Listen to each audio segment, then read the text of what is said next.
classify it as a great attack to make him move so that we can respond and continue our submission chain.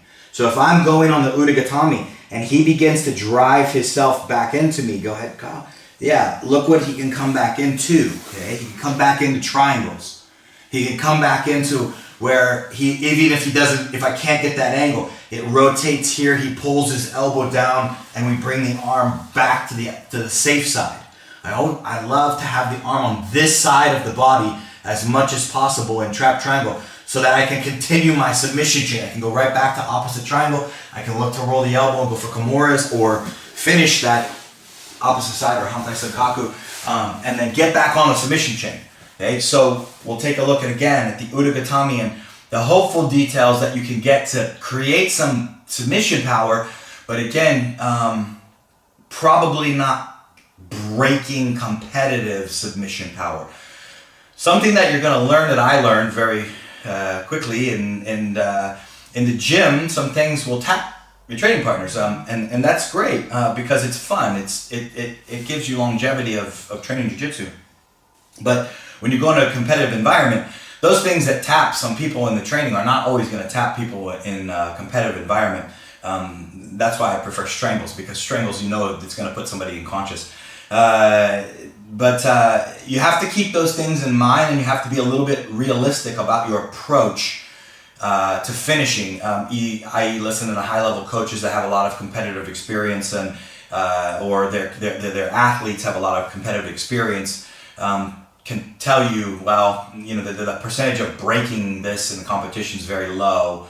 However, in this case, in my opinion, breaking power isn't very high, but you can force someone to move into a different environment, which in this case could be front triangle slash pummeling the arm back through and having it for our opposite side triangle or trap triangle sequence and give you life again. If he is defending, he is very limited on his ability to use any offense or any passing. So if I can keep Kyle on the run and I can keep slamming these submission chains on him, submission after submission after submission, and then re-pummel to start over, I can keep him on the run and I can keep him in a very specific spot.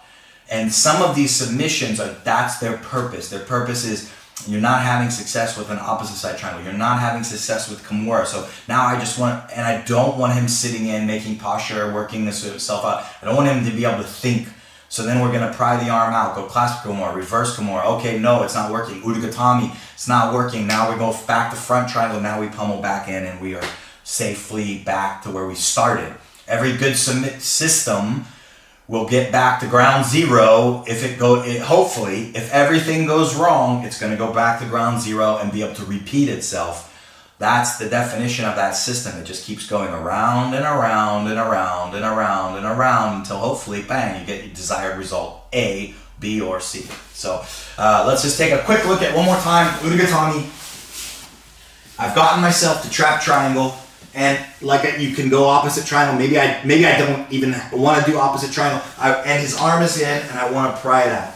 So we pry it out. We're thinking maybe clasp or reverse Kimura. They're not bad ideas. Here comes the arm. It's getting straight. I know I need to get my hips out. Roll the elbow over. Very tight position.